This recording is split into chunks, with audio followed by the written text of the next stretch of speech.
Hey guys, this is Boomersdaddy with Spreadsheet Sports again, coming to you with another edition of the College Football Thursday Throwdown. And basically, what I'm going to do here is give you a couple more plays at each position that I like that I didn't touch on my article. These are going to be for tournaments. Most of these higher price players you can throw in your cash games and be able to take advantage of that. But these are players that I think are going to be extremely low owned in tournaments, and that could end up, if they have a good game and they end up going off, they could end up putting you over that hump and help you take down those GPPs that we all love and want to take down. So at the quarterback position, I've got two of them. Tyrone Swoops out of Texas. He's my first one. He is extremely wild and inconsistent. He's not very good throwing the ball. He can make some plays with his legs, and he doesn't take care of the ball. He looked horrible against Notre Dame last week, as the rest of the Texas team did. But we're going to find out exactly where they kind of are in their claim to rise back up to the top of the Big 12, if you want to call it that. If Rice goes in there and starts pushing them around and starts dominating, then they've got a much, much longer road ahead of them than anybody could have ever imagined. I like Charlie Strong. I think he's the right coach for the job there in Austin, but he's got a lot of work ahead of him if Rice comes in and pushes him around. I don't think that's going to happen. I think it's going to be a close game, but I don't think they're going to get pushed around, and I think Charlie Strong is going to have the Texas Longhorns absolutely just geared up to go against Rice. So I do like Tyrone Swoops. I think he's going to make some plays. I think he's going to make more plays with his legs than he is with his arm, which is good when he gets down inside the 5-10 yard line, because you're going to get more points for rushing touchdowns than you are for passing touchdowns. So it's not that he's not going to contribute in the passing game, but he's that dual threat quarterback that everybody is going to be off, in my opinion, because of how bad Notre Dame made them look last week. So another one is Dak Prescott. I like Dak Prescott because of the fact that he's going against LSU. LSU did not play last week. They sat around basically and ended up getting the game canceled. And so we have no idea what LSU is going to hold. I think that's what's, with it being an SEC matchup, I think that's what's going to end up making him a little bit lower owned, because it's the LSU defense that we know nothing about. I like this play because he's, again, that hybrid quarterback that we look for in college football. He can make plays with his legs and with his arm. And since he's going to be lower owned going against LSU, that's going to drive you up the leaderboard when he does start putting up points. So I like Dak Prescott again this week, and I think he's going to have a monster game against LSU. So at the running back position, man, we've got a couple different ones we can choose from. Obviously, you've got Paul Perkins and Trey Madden for UCLA and USC.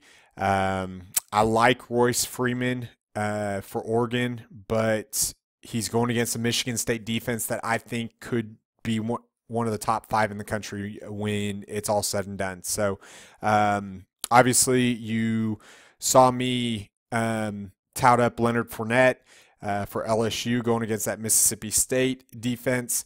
But the guy I'm going to go to on this one is going to be Jahad Thomas with Temple. I think Temple is going to try to play the keep away game from Cincinnati. We all know that Gunnar Kiel likes to throw it around. And I think they're just going to keep feeding the rock to Jahad Thomas.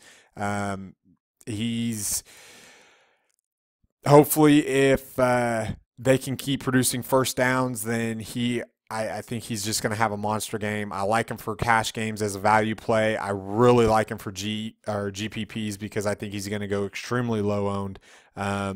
And I think that this game, it could turn into a shootout, but he's somebody that can come out of the backfield and catch the ball. He contributes in both the run and pass game, so he could end up having a monster game, either running or receiving. So another one that I extremely like, and we're going to go back to the well on this one, or not back to the well, we're going to go to the well on this one, is going to be Jeremy Nichols for Boise State. Last week he was hit and miss. I think he left a lot of plays out on the field, but I think that that's just the first game. As we go along through the year, you're going to start to see him kind of assert himself a little bit more and more. He's going to be more confident hitting the holes. Remember, Boise State is kind of trying to break in a new offensive system. They're breaking in a new head coach, and they're breaking in a new offensive line. So they were a little rusty and patchy to start off with, but I think that that running game is going to absolutely just keep producing and keep what's the word I'm looking for? I can't even think of the right word. They're going to keep producing, and it's going to produce a lot of fantasy points for those Boise State running backs. So I do like Jeremy McNichols, and I think that his backup might not be a bad little GPP play either. So let's see here at wide receiver. Obviously, we've got our top three that I mentioned in my article. We've got Juju Smith, Jordan Payton, and Jordan Westerkamp. It's going to be pick your poison with wide receivers. I feel this week. We got a couple UCLA ones up there at the top. Where I'm going to go is Ricky Jones for Indiana.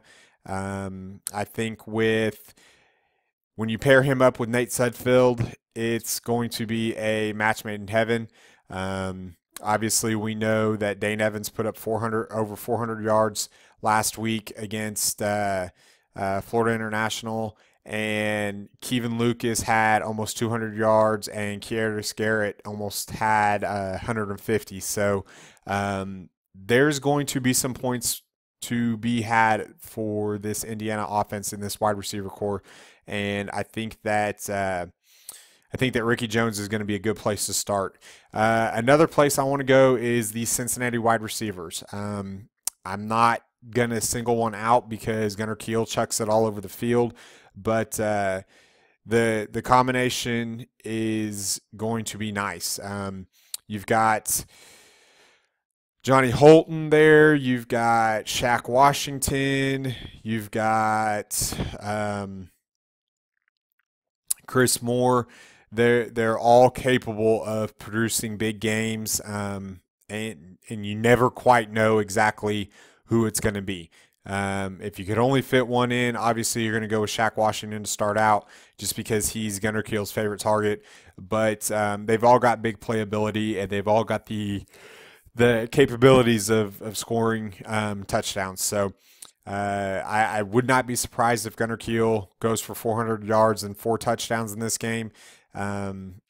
Temple's defense is not all that great, but the question is going to be, do they have the opportunity to? Is their defense going to be able to hold Temple down and are they going to be able to get off the field on third down?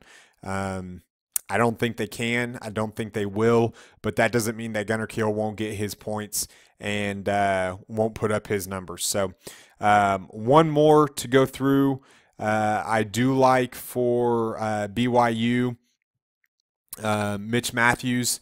Obviously, we know that they lost their quarterback again last week, but we all kind of saw what happened the end of the game with the Hail Mary. It's hard to project what he's going to do with the full game. Wow, that's not good. All right, guys, sorry about that. I had to go check on the pregnant wife. We all saw what happened last week with BYU, and it's going to be hard to kind of project what he's going to be able to do with the full game.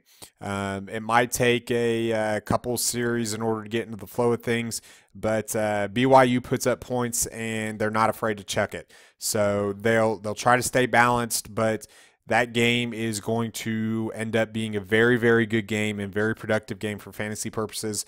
And I really do like the wide receivers for BYU. So that is another way that we can go to kind of get some exposure to that game. Mitch Matthews he's actually my fourth wide receiver up on the board. He's got a close game. He's going to play all 4 quarters, and that Boise State defense can't just key on him because BYU's got so many weapons. So that's going to allow them to kind of get out in space and kind of run. And I really do like the BYU wide receivers. I like that Boise State BYU game. I'm going to be targeting them a lot in GPP. So as far as tight end is concerned, we've got Janu Smith again up there at the top for Florida International going against Indiana. He's a cash game play for me. I think he's going to be extremely highly owned again in GPPs. But I am going to go back to the well with Austin Hooper there for Stanford.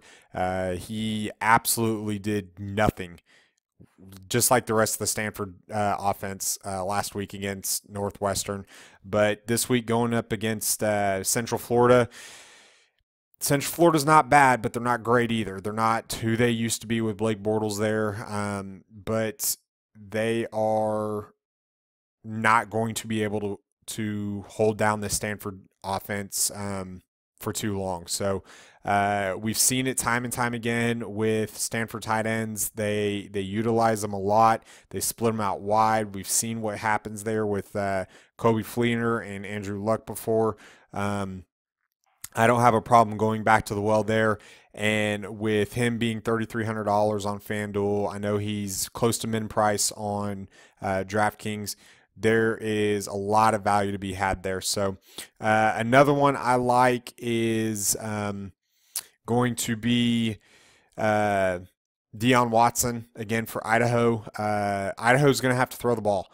I don't like Elijah Penny because of this. I really do like Deion Watson. He had a great game last week, and the fact that Idaho's going to have to throw the ball because they're going to be down big.